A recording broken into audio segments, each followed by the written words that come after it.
Guys, today we're going to read and listen to Arthur's Halloween. It's audio book part 1. So let's listen to it.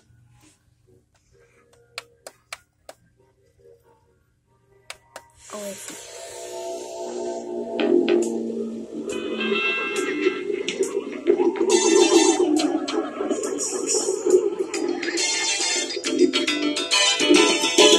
Say hello to Arthur. He just can't wait to meet you. He's off on an adventure. He really wants to see you come along and help his friends. Arthur is the friendliest aardvark you'll ever get a chance to meet. He has a lot of fun and sometimes problems, just like you and me. When he finds he's in a pickle, he'll be amazed at what he can do. A rainy kind of day doesn't get in his way. He's got friends to help him.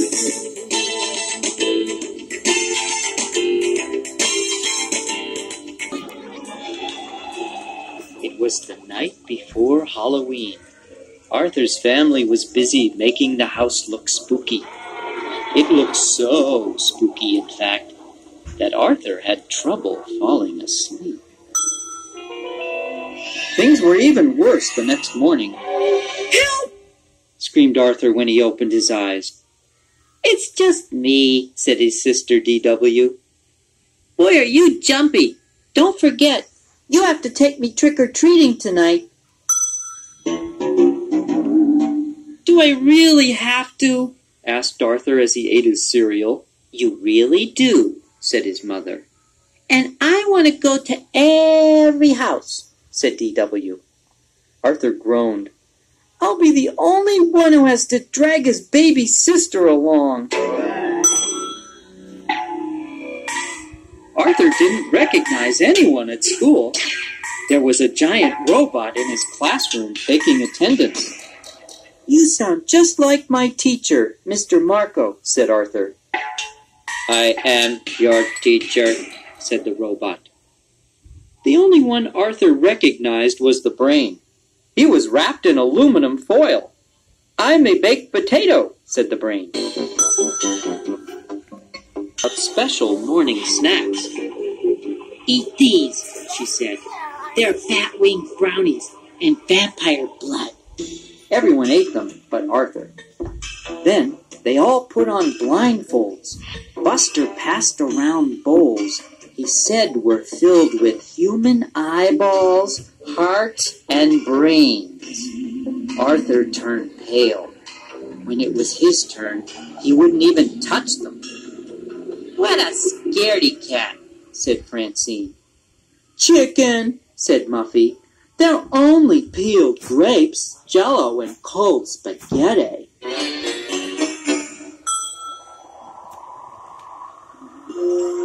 When it came time to go trick-or-treating, Buster knew which houses to skip.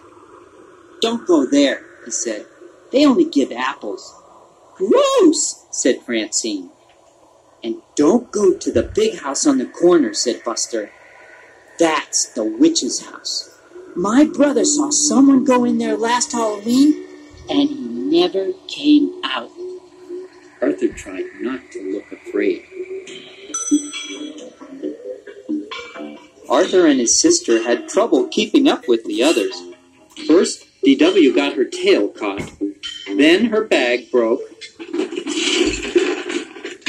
"You're such a pain in the neck," said Arthur. "D.W. must be short for dimwit." But D.W. didn't answer. Arthur turned around just in time to see her disappear into the witch's house. Arthur's hands turned ice cold, and his heart began to race. He walked up to the spooky old house. The front door was open just a crack. Slowly, Arthur went inside.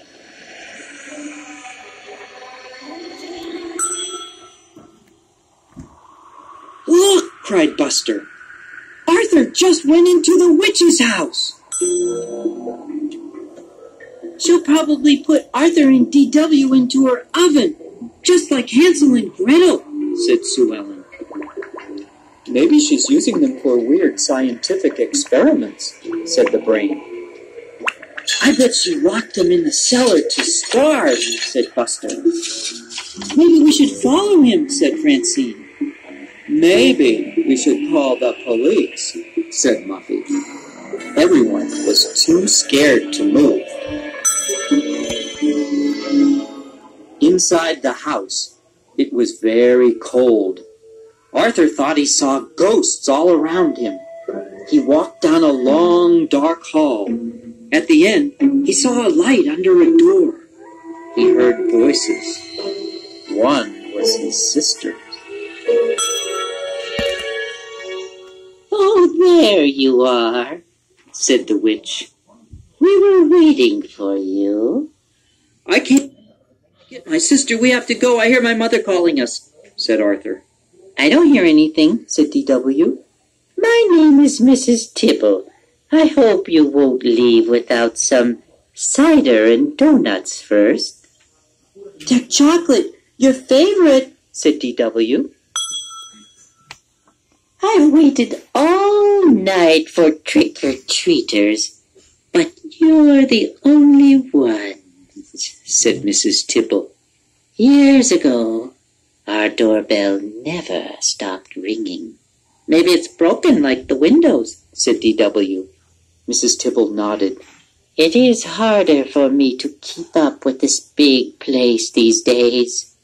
Maybe if we help you fix up your yard, the place won't look so spooky," said Arthur.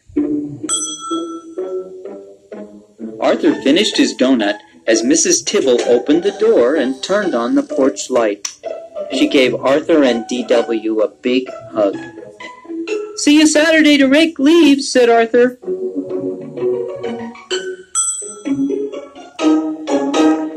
"You're still alive," said Francine.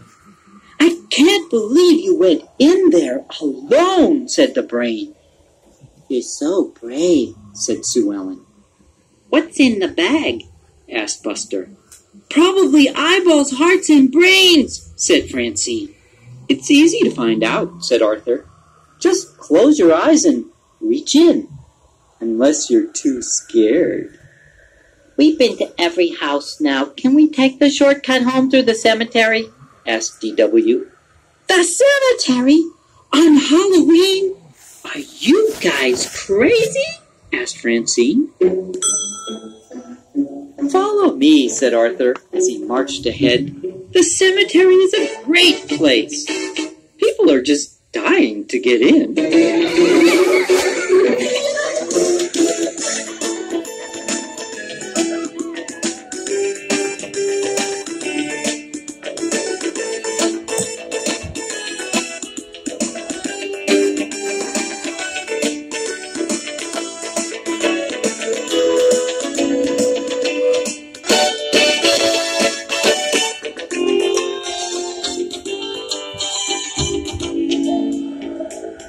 Arthur's Halloween is brought to you by Little Brown and Company, who bring you all of the Arthur adventures. So, please subscribe. So, bye, guys. Bye.